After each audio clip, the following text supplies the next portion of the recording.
Eu sou o André, você está no filme de hoje e eu assisti Godzilla e Kong, um novo império, que é basicamente a expansão de universo e a continuação de Godzilla vs Kong, que aliás tem crítica aqui no canal, vou deixar aqui na descrição e nos cards caso você queira conferir. Na história, basicamente nós continuamos acompanhando o Godzilla andando pela terra e tentando ser o rei dos monstros, aquele mesmo papinho de sempre.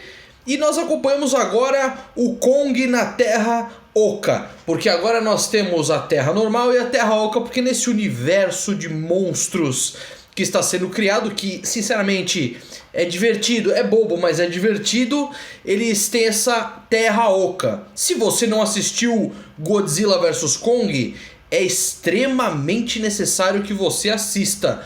Por quê?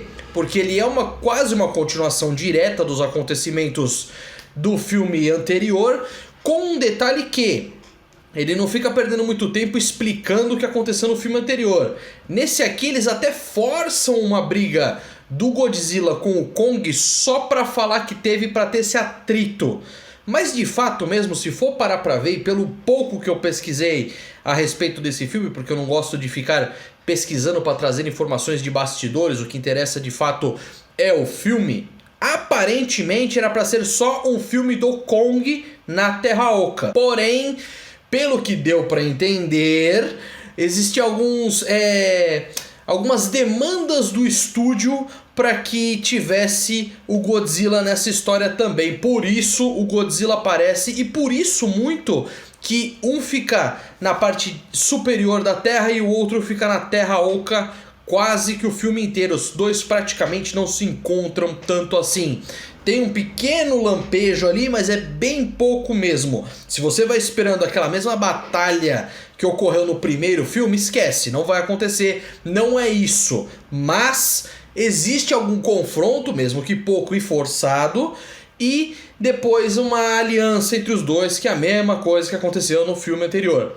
E posso ser bem sincero, a mesma fórmula do filme anterior se aplica para esse aqui em quase tudo, como quase todos os filmes do monstro verso que está se criando desses aqui. Porque é assim, é batido, é repetitivo, mas sendo bem honesto, se você entra num filme de Godzilla vs Kong, Godzilla e Kong nesse caso, você não precisa ficar esperando muita coisa, você quer ver os monstros gigantes brigando. A ideia é essa. Claro, obviamente que tem um grande resumão do que aconteceu nos filmes passados, porque eles meio que sabem que, assim, eles não podem contar com que o público tenha visto tudo e saiba de tudo. Então tem um grande resumão do que aconteceu dos filmes anteriores logo no começo dele.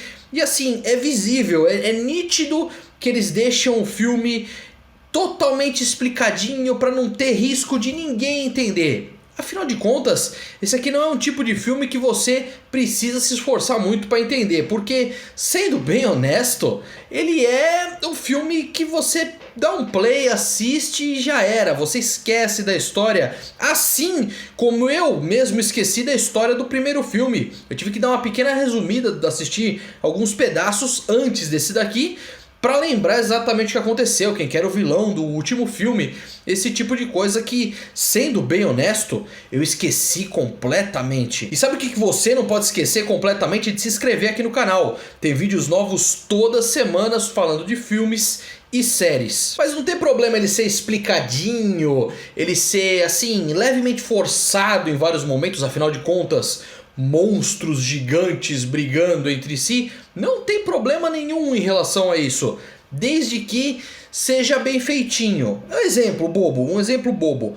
Existe uma menina lá que estava no primeiro filme, que, sendo bem honesto, eu nem lembrava do rosto da menina, mas tudo bem, que ela agora tem a capacidade de prever o futuro porque ela faz parte de uma espécie de povo que vive na Terra Oca, que não foi apresentado anteriormente. Assim como a Terra Oca, existe uma Terra Oca dentro da Terra Oca. Então são vários elementos que vão surgindo. Parece que a sala de roteiristas tinham várias ideias, não sabiam como introduzi-las e foram jogando no filme. É uma coxa de retalhos gigante esse filme, com várias ideiazinhas que surgem de forma às vezes aleatória, às vezes tem algum sentido, mas de forma geral dá pra seguir o barco, porque afinal de contas é aquilo que eu repito, são monstros gigantes batendo na terra oca, com outros monstros gigantes na superfície. Eu sei, uma boa história precisaria sim de uma regra. Todas as histórias precisam ter uma regra dentro do mundo para funcionar legal. O próprio George R.R. Martin fala isso de Game of Thrones. Quando você cria um universo de fantasia e remove as regras dele, o universo se quebra. Nesse aqui as regras são fracas, praticamente não existem, então fica fácil de manejar. Do pouco de desenvolvimento que tem dos personagens, vamos dizer os personagens principais, que seriam o Godzilla e o Kong, do pouco desenvolvimento que tem, dá pra ver, por exemplo, que o Kong tá mais cansado, ele tá mais velho, ele já não tá mais aguentando, ele tenta achar subterfúgios pra tentar resolver o problema, e ele tem aquela síndrome de Manny do Era do Gelo, que ele tá buscando a sua espécie, ele quer achar os macacos gigantes iguais a ele, porque ele tá se sentindo tão sozinho, ele tá se sentindo tão triste. Olha que interessante, porque na Ilha Caveira ele não tava se sentindo assim. No filme anterior ele não tava se sentindo assim, e agora nesse ele tá. Então é aquela síndromezinha de eu estou ficando velho e preciso procurar as pessoas da minha espécie, pessoas, os animais, os seres da minha espécie. E acontece isso. Assim, não vou entrar em detalhes, tem alguns elementos interessantes. O filme em si, se for parar pra ver, ele é levemente engraçadinho.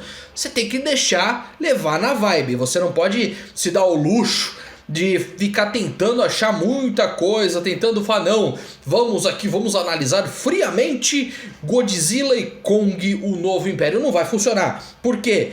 Porque você não pode, em nenhum segundo, levar esse filme a sério. O filme não se leva a sério em vários momentos. Tem muitas cenas que você fala, beleza, tá sendo galhofada, ele se leva como galhofada. Uma coisa que eu não aceito mesmo é, em pleno 2024, terem efeitos especiais tão ruins. Em alguns momentos, poucos momentos, mas em alguns momentos fica legal. Principalmente em relação ao Godzilla e o Kong, mas existem outros animais. Quando aparecem esses outros animais, fica um bonecaço 3D muito esquisito. Muito esquisito mesmo. Muito forçado. Dá pra, sabe, não orna. Eu não consigo aceitar, sendo bem honesto, em um mundo que a gente vive, em que tem Planeta dos Macacos, que o César, isso eu só tô falando do César, já faz tempo que saiu os filmes do César. Ele é tão bem feito, eu não consigo aceitar outros macacos atualmente, muitos anos depois, não serem tão bem feitos assim. Esse é o ponto. Uma coisa que eu queria destacar também, a relação dos dois é fraca, mas pelo menos tem um desenvolvimento. Do Kong eu já falei, ele tá ficando mais velho, tá ficando mais cansado. E o Godzilla, ele solto no planeta, é da hora de ver. É simplificado, mas é da hora de ver. Dá pra ver que ele tá tentando ser mais territorialista, que aparentemente os bichos, eles têm a consciência de que não, ali não pode ir porque ali é o território do outro. Não sei se funcionaria desse jeito na vida real, mas nós estamos falando de um lagarto gigante que solta raio atômico pela boca. A gente não pode levar tão a sério. Por isso que é mais fácil relevar, mas eu ainda prefiro o filme anterior. Você assistiu Godzilla e Kong, o Novo Império? O que você achou do filme? Deixa aqui nos comentários. Obrigado por ter assistido o vídeo. Não se esqueça de se inscrever aqui no canal. Tchau, tchau e até a próxima.